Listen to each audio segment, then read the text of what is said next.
On November 5th, 1990, a man named Al-Sayed Nosser walked into a hotel in Manhattan and assassinated Rabbi Meir Kahane, the leader of the Jewish Defense League. Nosser was initially found not guilty of the murder, but while serving time on lesser charges, he and other men began planning attacks on a dozen New York City landmarks, including tunnels, synagogues, and United Nations headquarters. Thankfully, those plans were foiled by an FBI informant. Sadly, the 1993 bombing of the World Trade Center was not. Nosser would eventually be convicted for his involvement in the plot.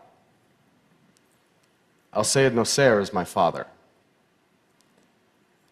I was born in Pittsburgh, Pennsylvania in 1983 to him, an Egyptian engineer, and a loving American mother and grade school teacher who together tried their best to create a happy childhood for me.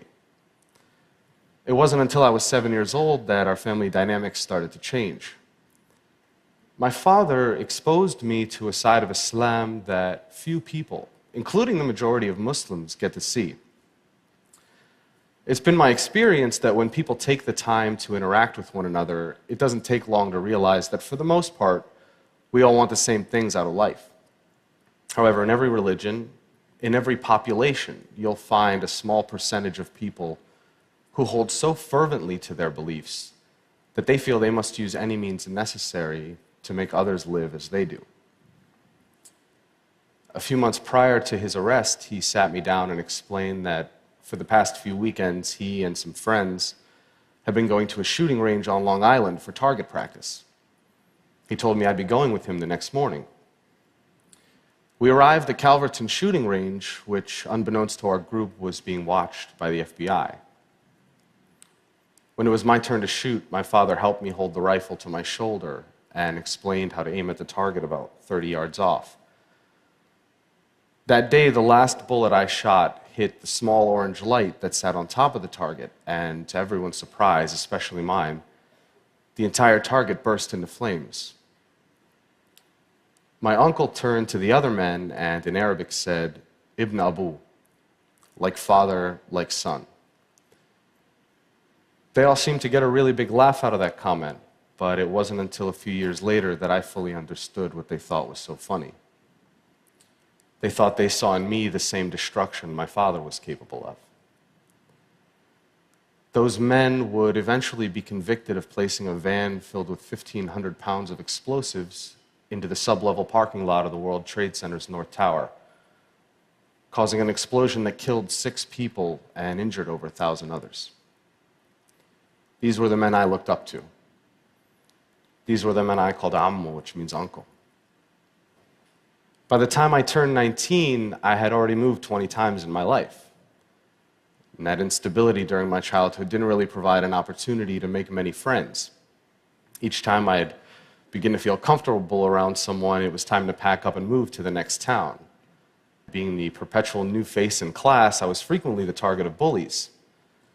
I kept my identity a secret from my classmates to avoid being targeted, but as it turns out, being the quiet, chubby new kid in class was more than enough ammunition. So for the most part, I spent my time at home, reading books and watching TV or playing video games. For those reasons, my social skills were lacking, to say the least.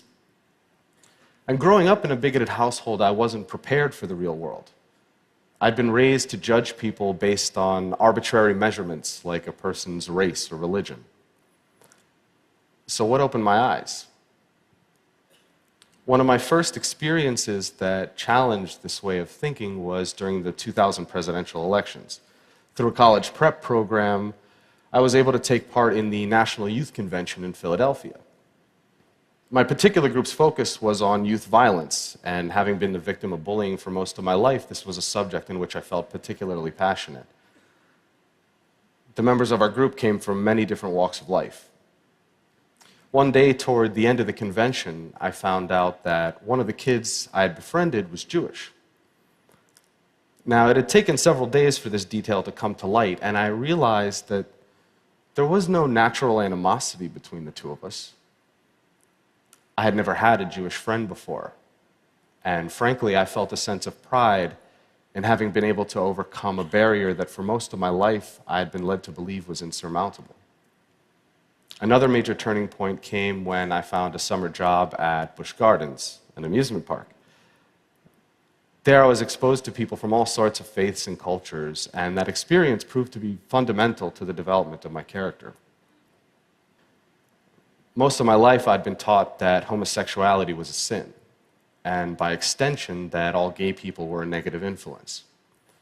As chance would have it, I had the opportunity to work with some of the gay performers at a show there, and soon found that many were the kindest, least judgmental people I had ever met. Being bullied as a kid created a sense of empathy in me toward the suffering of others, and it comes very unnaturally to me to treat people who are kind in any other way than how I would want to be treated. Because of that feeling, I was able to contrast the stereotypes I'd been taught as a child with real-life experience and interaction. I don't know what it's like to be gay, but I'm well acquainted with being judged for something that's beyond my control. Then there was The Daily Show. On a nightly basis, Jon Stewart forced me to be intellectually honest with myself about my own bigotry and helped me to realize that a person's race, religion, or sexual orientation had nothing to do with the quality of one's character. He was, in many ways, a father figure to me when I was in desperate need of one. Inspiration can often come from an unexpected place, and the fact that a Jewish comedian had done more to positively influence my worldview than my own extremist father is not lost on me. One day I had a conversation with my mother about how my worldview was starting to change, and she said something to me that I will hold dear to my heart for as long as I live. She looked at me with the weary eyes of someone who'd experienced enough dogmatism to last a lifetime and said, "I'm tired of hating people."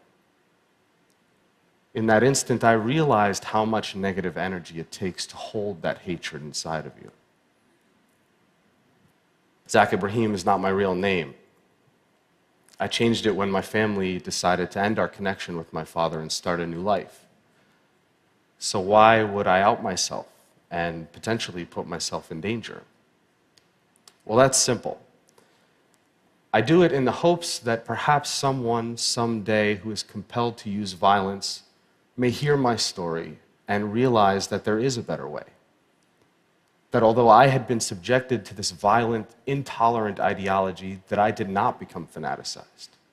Instead, I choose to use my experience to fight back against terrorism, against bigotry.